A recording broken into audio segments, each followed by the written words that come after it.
నమస్తే అమ్మా. మీ పేరండి? నా పేరు నూర్జహా. ఎలా ఉందండి మరి ఇప్పుడు ఈ కూటమి ప్రభుత్వం అధికారంలోకి వచ్చిన తర్వాత సుమారుగా ఈ 14-15 నెలల కాలం వ్యవధిలో పరిపాలన తీరు ఎలా ఉందనుకుంటున్నారు? ఈ ఉచిత బస్సు సంగతి ఏంటంటారండి? ఇంకా ఉచిత బస్సుకు ఏంటంటే ఆయన పెట్టింది బాగానే ఉందమ్మా. ఈ ఆడవాళ్ళు ఏంది తాపుకు ఉచిత కొంచెంకి ఉచిత బస్సు, చిన్నదానికి ఉచిత బస్సు ఎక్కి అవన్నీ రద్దులో ఆగట్లేదు. పతిమ వాళ్ళు ఏమంటున్నారు, ఎక్కడానికి బస్సులు ఆగట్లేదు, మేము ఎక్కడ ఎక్కుతున్నామని అది ఒక మాట. పెట్టడం బాగానే పెట్టాడు. ఇదేది మరి ఆడవాళ్ళలో ఇది లేదు, కొట్టుకోవటం,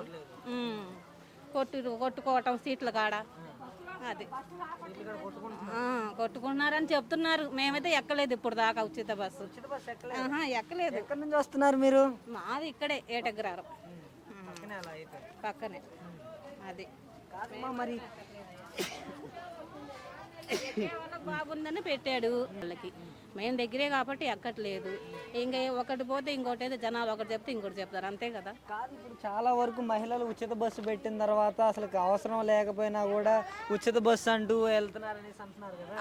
ఆ మాట నిజమే. అవసరం లేకపోయినా ఇప్పుడు నాకు అవసరం లేదు, నా బిడ్డ ఇంటికి వెళ్ళాలా, నేను వెళ్తా, నా నెలకి 4 సార్లు వెళ్ళను కదా. ఉచిత బస్సు కాబట్టి తిరుగుతున్నారు, అంతే. వెళ్ళిపోతున్నారు. అంటే మరి దారుణంగా కూరగాయలు కొనడానికి కూడా పిరంగిపురం నుంచి గుంటూరు వస్తున్నారంట. ఆ మాట నిజమే, ఆ మాట నిజమే.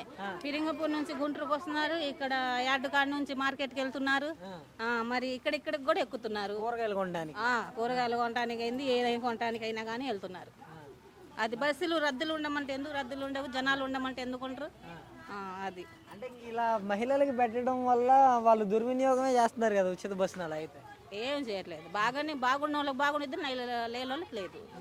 అంటే ఇక్కడ మగవాళ్ళు కూడా అంతా కూడా అసలుకి మేము ఒక మాట అనగానే వాళ్ళు అలిగి తల్లిగారింటికి వెళ్ళిపోతా పరిస్థితి వచ్చిందనేసి అంటున్నారు. ఇంటికి వెళ్ళే వాళ్ళు ఆటో ఎక్కైనా వెళ్ళిపోతారు, నడిసైనా వెళ్ళిపోతారు. ఉచిత బస్సు ఉంటేనే వెళ్ళిపోతారా? అదంతా ఫేక్. ఏం చెప్తారు ఫైనల్ గా ఉచిత బస్సు గురించి చెప్పాలి? ఉచిత బస్సు గురించి మేము మాత్రం ఎక్కలేదమ్మా. ఎక్కిన వాళ్ళకి ఎలా ఉందో మాకు తెలీదు. అది అంటే ఈ వాస్తవంగా జరుగుతున్నాయి సీట్ల కోసం గల్లాటలు ఇవన్నీ? వాస్తవాన్ని మేము చూడలేదు. ఫోన్లో వదిలితే వాళ్ళు వీళ్ళు చెప్పుకుంటే వింటమే. ఆ వాస్తవాలు చూస్తేనే కదా తెలిసేది.